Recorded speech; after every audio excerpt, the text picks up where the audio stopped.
Bonjour, hello. Toujours dans le cadre de prévention et entraînement pour la réussite, la santé, le bien-être, le cerveau. Aujourd'hui, je vais parler du thème comportement des gens qui sont sortis des pièges. J'ai utilisé les termes comportement des gens sortis des pièges pour définir les gens qui analysent les choses importantes de la vie, les gens qui discutent beaucoup des sujets qui font avancer, les gens qui ne vivent pas en fonction des vieux préjugés, des vieux tabous et des vieilles idées reçues. Les gens sortis des pièges savent que les préjugés et tabous empêchent de réaliser des objectifs, empêchent de trouver le bonheur et le bien-être. Ils ont compris et ils sont d'accord avec les penseurs qui avancent qu'il y a toujours des systèmes mis en place pour encourager les gens en manque à aimer le manque, à détester l'ambition, pour que les gens en manque restent dans le manque et toujours en bas. Les gens sortis des pièges sont des gens ambitieux et ne critiquent pas les gens ambitieux. Ils ont compris que c'est une illusion de croire qu'il y a une vertu dans le manque. Ce sont ces genres de personnes que j'appelle les gens qui sont sortis des pièges.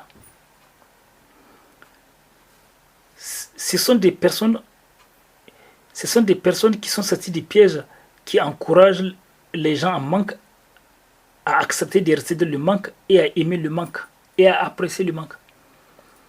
Ce sont les gens qui ont compris que chacun mérite le bonheur et chacun mérite d'obtenir tout ce qu'il veut à condition de ne faire de mal à personne.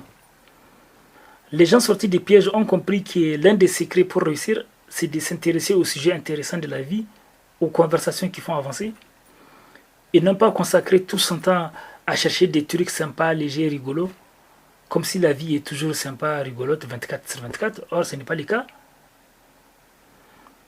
Les enquêtes montrent que les gens qui sont en manque passent beaucoup de temps à parler des sujets sympas, légers, rigolos. Et on peut bien le vérifier que la majorité des gens qui sont en manque sont toujours à la recherche des sujets sympas, légers, rigolos.